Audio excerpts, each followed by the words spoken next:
All right. Well, my name is Mitchell Hernandez. I am one half of the Devil's Advocate. Brandon is going to be sitting this one out since I knocked all of his teeth out, so he doesn't have any teeth, and he's recovering from that. Probably about one more week until he comes back. I did want to apologize ahead of time for this obnoxious glare on my glasses. Obviously, you see that as I see it too, and it is pretty distracting, but we're going to have to get through that until I get different glasses.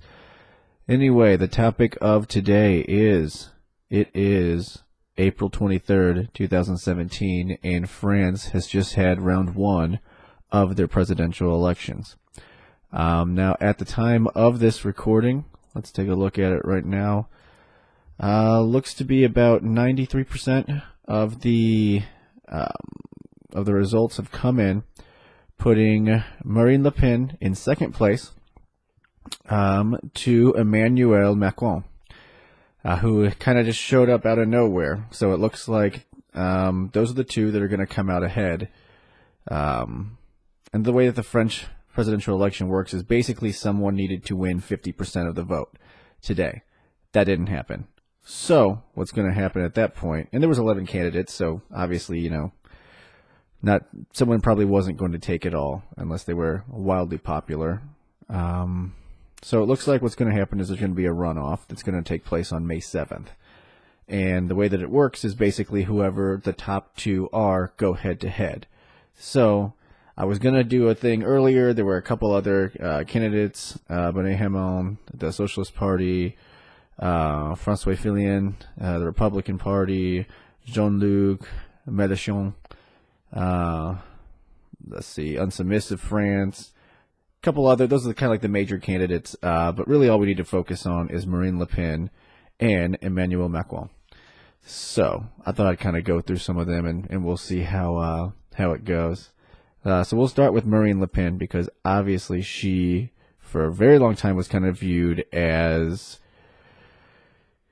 people wanted to see where she was going to go, if she was going to be the woman to come out on top, or if she was going to just kind of falter and fall away by the wayside. Now, she's obviously a far-right candidate. Myself being a conservative and a Republican, even I don't, I don't totally get on board with everything that she says. But again, we understand that France is a different country than the United States. They've seen far more terrorist attacks and things of that nature.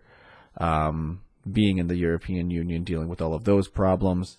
So it's going to be different from the U.S. So I'm not here to really project what I think should happen, but kind of what I think might happen. And I'll be honest, I thought Marine Le Pen was going to win.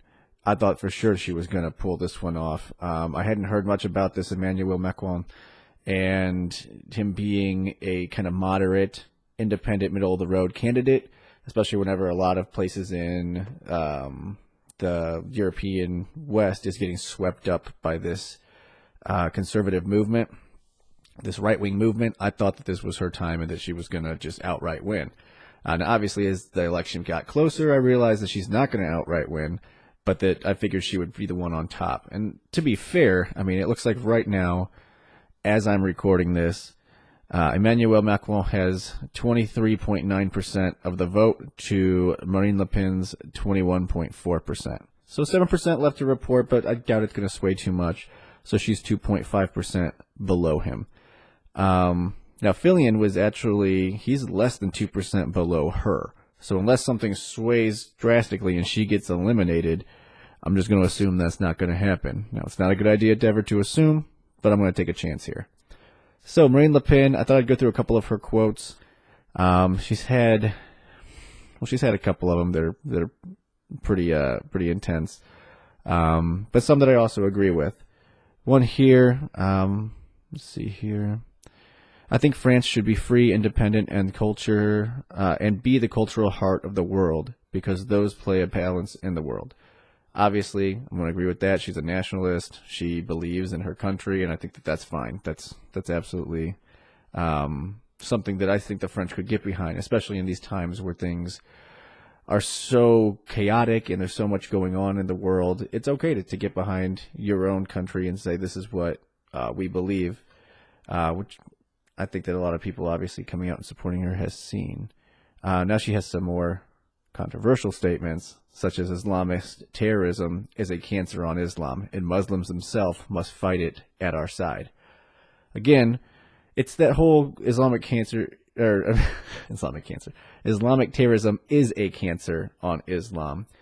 I think anytime you're using the word cancer to describe something, you're being sensationalist. I know Milo Yiannopoulos loves to do that. Feminism is cancer and all that stuff that he says. And it's not really the best way to approach it because you're going to turn people off immediately. I get what she's saying. She's saying that Islamic terrorism, much like the Crusades and the Catholic Crusades, was a stain upon the religion. It goes against what we're supposed to be for. Just like whenever they were killing everyone trying to convert them to Catholicism, it's much like when the Islamists are trying to convert everyone to Islam. Now, most Muslims don't act that way, but this is where she's conflating it and kind of doing herself a disservice, I think, in making people kind of turn the other way. Let's see here. Now, this other guy, I had heard nearly nothing about him. This Emmanuel Macron, now he's young. He is 39, I believe. Let's take a look here because he is just... It's odd to see someone that young go this far in politics. And I think that if he is going to be elected, he actually would be the youngest French president of all time. Now, there's a little bit of controversy with him. Not much, but a little bit, because it looks like he might have married one of his teachers. She is... Not that there's anything wrong with that. I think she's like 20 years older than him or something like that. Looks like 24 years. So, hey, man, that's what he wants to do. I say, you go for it. You go for it, guy. So his political movement was called the En Marche, which is on the move.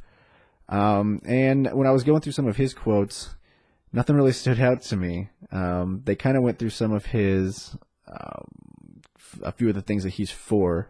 He's a self-proclaimed centrist.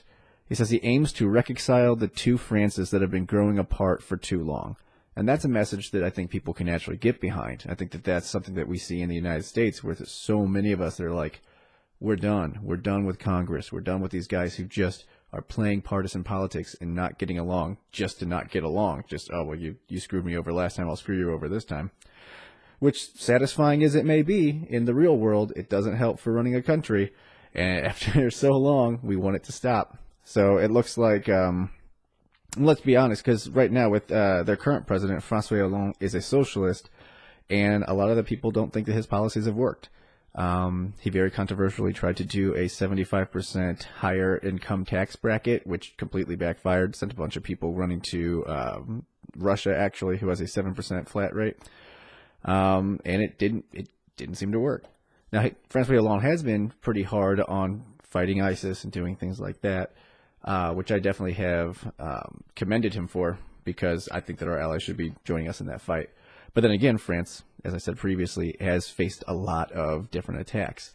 So they feel that they're obviously the ones that are being attacked more often than other countries, and they need to defend themselves.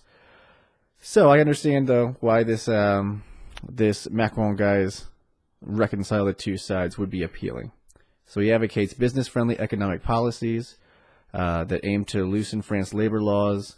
He defends the European Union and NATO. I'm not a fan of the European Union. Let's see. He opposes immigration quotas and calling instead for strengthening the EU's external borders and devising a united European policy on immigration. Good luck, because I doubt that's ever going to happen. These guys, anytime you got to get all these people to agree, they're just not going to, especially when there's so much differential approaches right now in the EU. Some people want to jump out of it. Some people want to stay in it. Other people, it's working great for them. Their countries would fail otherwise. Germany has been having a huge brunt of the economic cost of it. So there's just good luck if that's his plan. We'll see how that works out. He very well may be the next president, so we'll be able to find out. Let's see here. Apart from, and then of course it goes on about that. He's largely avoided scandals. So that basically goes against a lot of what Marine Le Pen is for. So she kind of had to revamp her party. Her party was seen as kind of an old-fashioned racist party. And she had to kind of play some damage control, restructure things, and she's still seen as kind of a, I wouldn't say a fringe group. I would say that there's, much like in the United States, people just thought that if you like Trump, you're a racist. There's people who associate Marine Le Pen with racism, rightly or wrongly. And people will just say that if you support Marine Le Pen, you're a racist.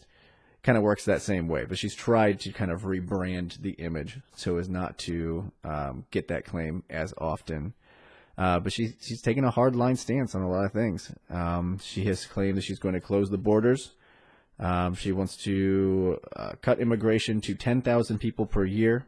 She wants to leave the EU. She wants to drop the euro, return to the franc. She's also an opponent of globalization. I'm not a big globalization fan, so I totally get it. She wants taxes on French products made overseas and on employees for hiring foreigners.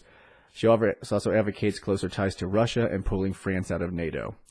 So it's about as conservative as it gets. Now she's had her immunity stripped away.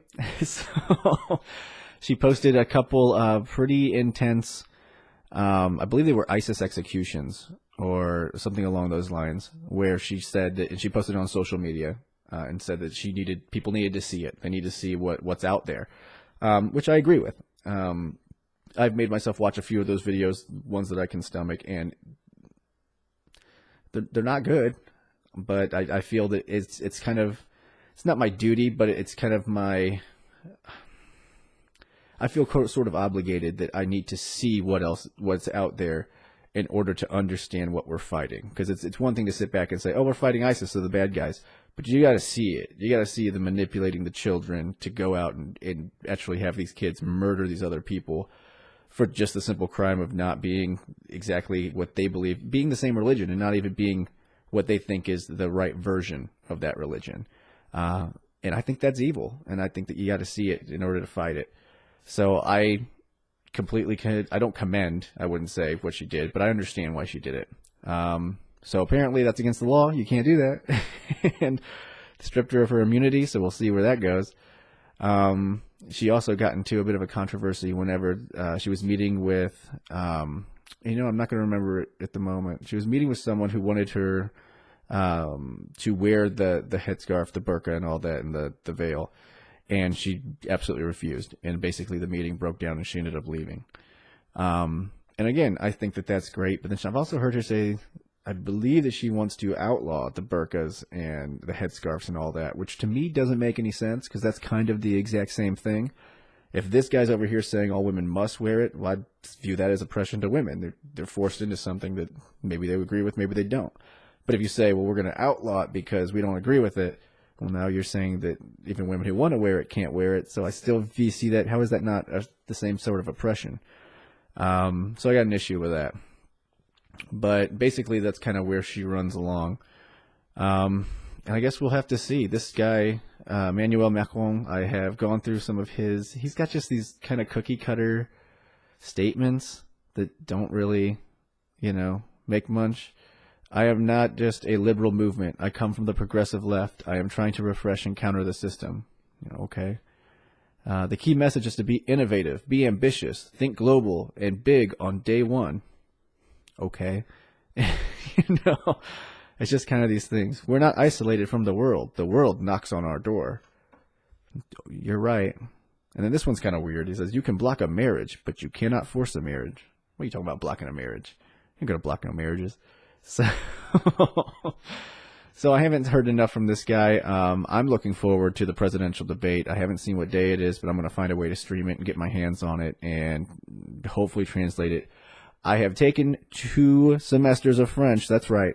So I know a little bit of what they're saying. And I'm going to try to apply that and see how it's going to go.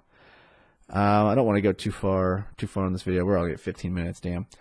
I wanted it to be somewhere around 10. So basically, we're just going to have to see. I think it's going to come down to these 2, barring some sort of crazy jump in the polls within the last 7% there. And I'm I'm excited. Personally, I will say that I do want Marine Le Pen to win, even if I don't agree with everything that she has to do. I agree with a lot of what she says. But I'm interested in this other guy, this Emmanuel Macron, because he seems, I believe he comes from a economics background, which I can surely appreciate. And if I'm always kind of, being a conservative and a Republican, we think that we're kind of those people that go, yeah, that sounds real great, but probably isn't going to happen. Let's just stick to this stuff and be safe. But part of me is an optimist as well and says, like, yeah, what if he can? What if he can unite all of France in this really great movement, this centrist movement, kind of like what we would love to see here in America, or at least I would. I don't think is going to happen in this polarized time that we live in right now. So maybe he'll be great. Maybe he'll be the next president and end up being amazing, and I'll be singing his praises. So we'll have to see. But yeah. Anyway, be sure to like this video and subscribe for all future content. We're going to be coming back to the main show here just as soon as all of Brandon's teeth grow back. I'm going to have to knock them out again. I don't know, but we'll see. And then, yeah, we'll get back to our regular programming, and we should be good. Thanks for watching.